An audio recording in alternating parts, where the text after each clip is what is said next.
All right, concerning the psychology of spanking, we're going to just go through this real quick and then we're going to get into, because these are stats. And again, if you want this information, I'll be happy to send it to you. It's no problem at all. It is my pleasure. There are some phrases that people use when they talk about spanking, and they say, I got a whiteboard here that I'll read from. It says, this is going to hurt me more than you. So parents say. 1. 2. A common defense is, I was spanked as a child and I turned out fine.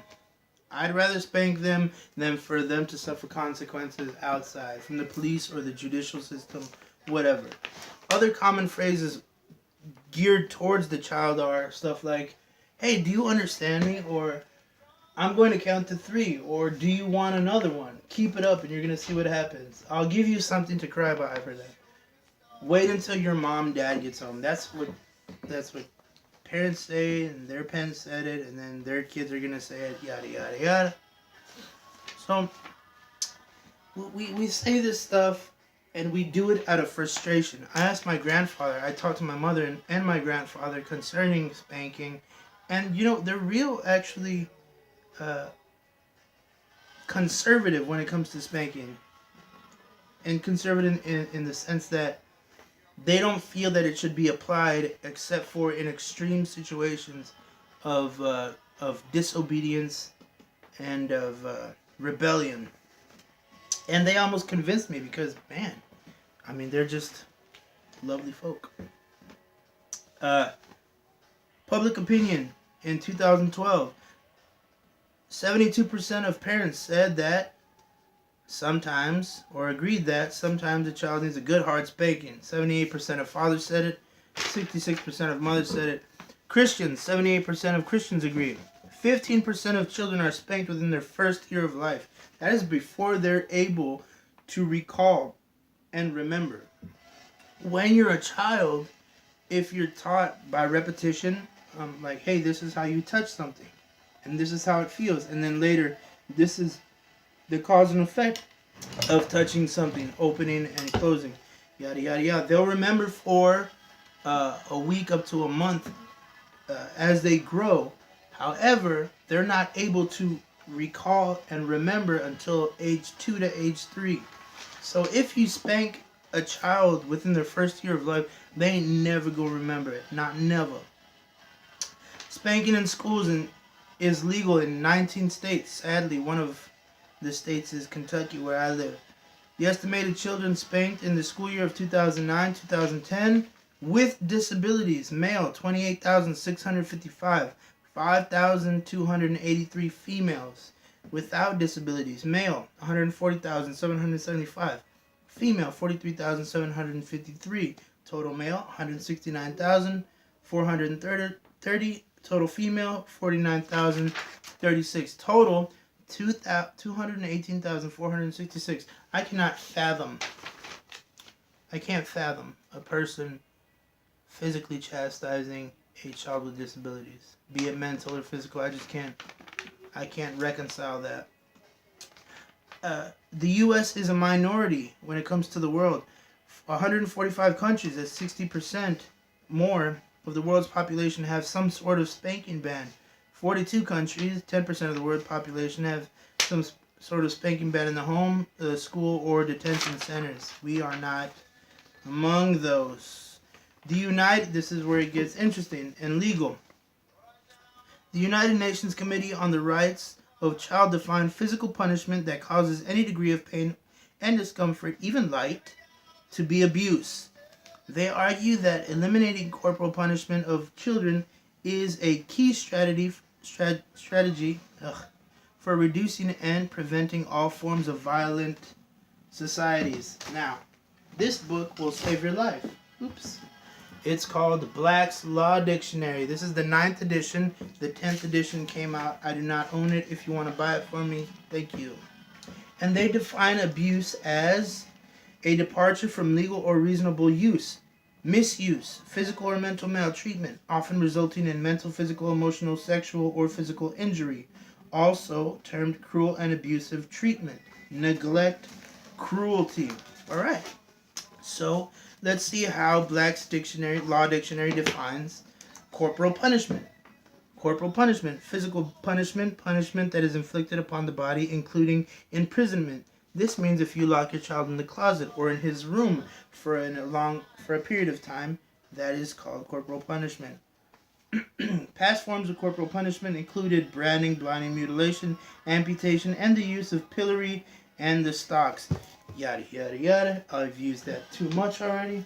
That is how you define abuse and corporal punishment. Interesting thing is that everybody has their own definition, their own personal definition of what abuse is. Everybody, and it's because of their experience and their knowledge. Obviously, that's how everyone defines things. But when things are defined legally, there's no argument there. When something is defined legally, not psychologically, not emotionally, not spiritually, when something is defined legally, that's what you must pay attention to. Why? Because you can go to prison. That's why.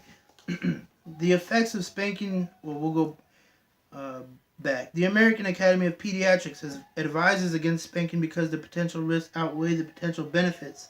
A meta-analysis of 88 scientific studies over 62 years, that's 6 decades, found a remarkable 94% consensus that spanking is associated significantly with undesirable behaviors and experiences, decreased moral internalization, increased child aggression, decreased child mental health, increased adult aggression, decreased adult mental health, etc., etc. Spanking is associated with one desirable behavior, and that is immediate compliance. That means if you catch your child doing something bad, or if you feel that they've done something to merit physical chastisement and you implement it, then they're going to react right away to what you're doing. That's obvious because physical pain or punishment causes shock. The effect of spanking a child. I'm just going to read real quick. Spanking children become more aggressive. Spanked children become more delinquent.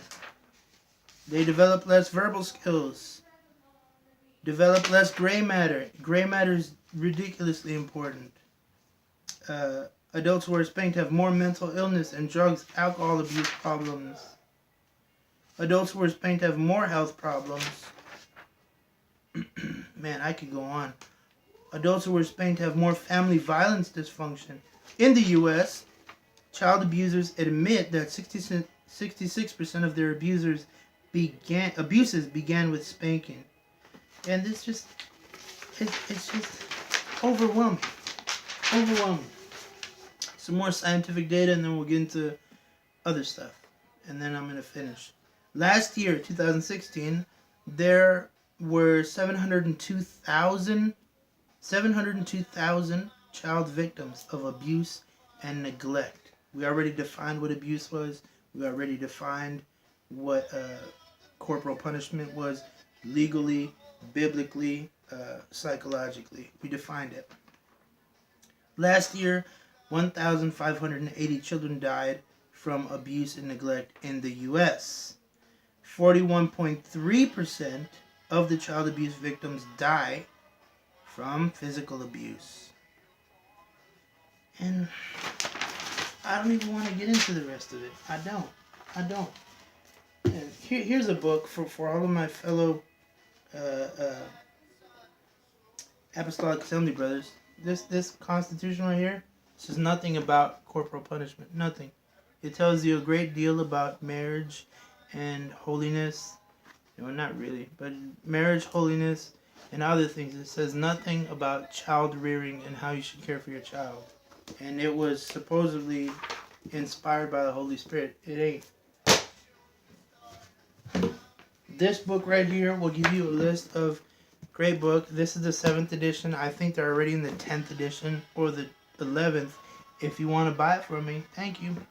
It's called Kaplan Synopsis of Psychiatry, and it tells you the different the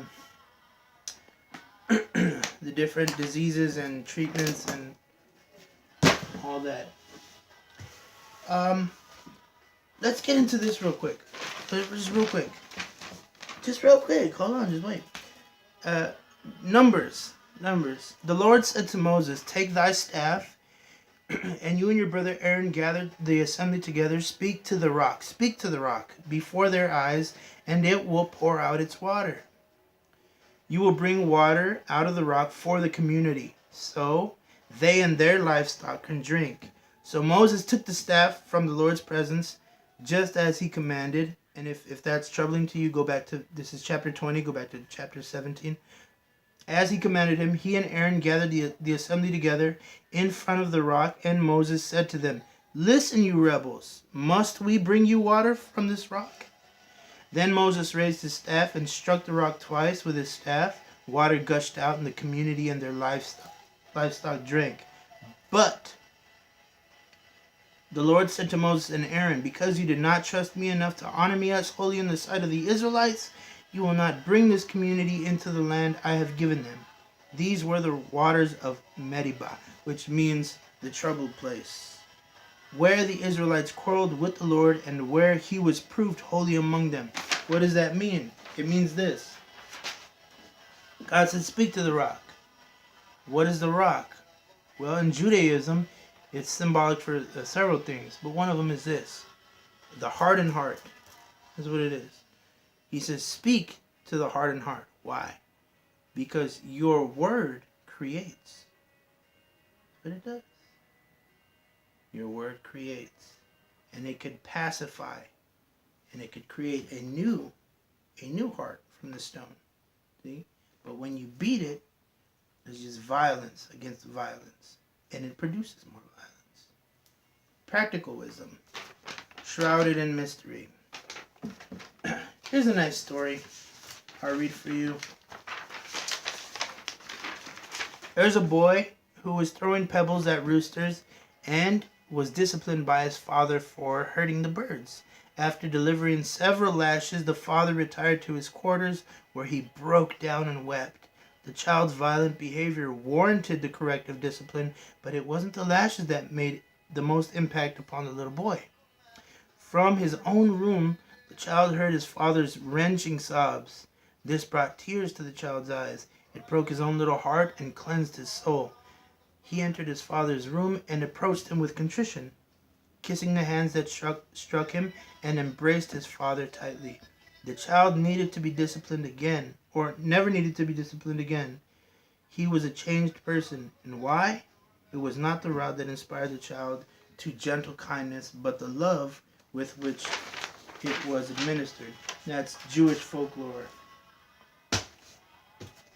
Here's one of the greatest books that you'll ever read in your life. Khalil Gibran was the collected works. But I'm going to read from Khalil Gibran's The Prophet Concerning Children. And a woman who held a babe against her bosom said, "Speak to us of children." And he said, "Your children are not your children. They are the sons and daughters of life's longing for itself. They come through you, but not from you. And though they are with you, yet they belong not to you. You may give them your love, but not your thoughts, for they have their own thoughts.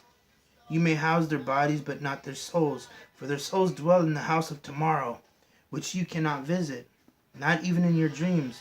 You may strive to be like them, but seek not to make them like you, for life goes not backwards, nor tarries with yesterday.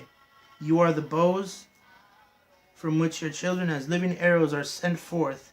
The archer sees the mark upon the path of the infinite, and he bends you with his might, that his arrows may go swift and far. Let your bending in the archer's hand be for gladness, for even as he loves the arrow that flies, so he loves the bow that is stable." The arrow is the child.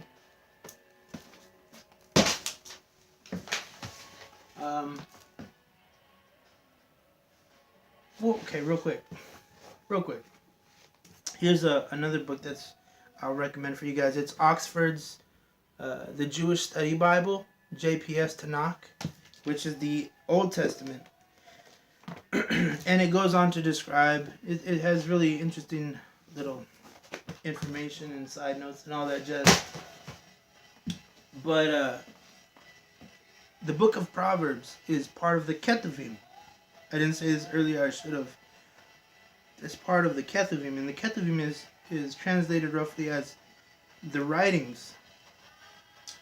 This means poetic value. In it you have Ezra, Nehemiah, you have Psalms, Ecclesiastes, obviously Proverbs, Daniel, Ruth, Job, Esther, all of them, because they're taken for their imagery and their symbolism. Proverbs, the Ketuvim, contrast with Torah in that the Torah, as written, is divinely inspired, right? Or divinely revealed, excuse me. It's supposed to be divinely revealed. When you read it, you're supposed to have divine revelation, and that's why we have things like Kabbalah. That's why we have things like the Zohar and Jewish mysticism and Jewish folklore and tales and myths. Books like Proverbs are meant for poetic value, but for practical wisdom. You're not supposed to take it as literal words, as a literal interpretation. So I'm going to end real quick with this. I'll end with this, and then I'm done, I promise.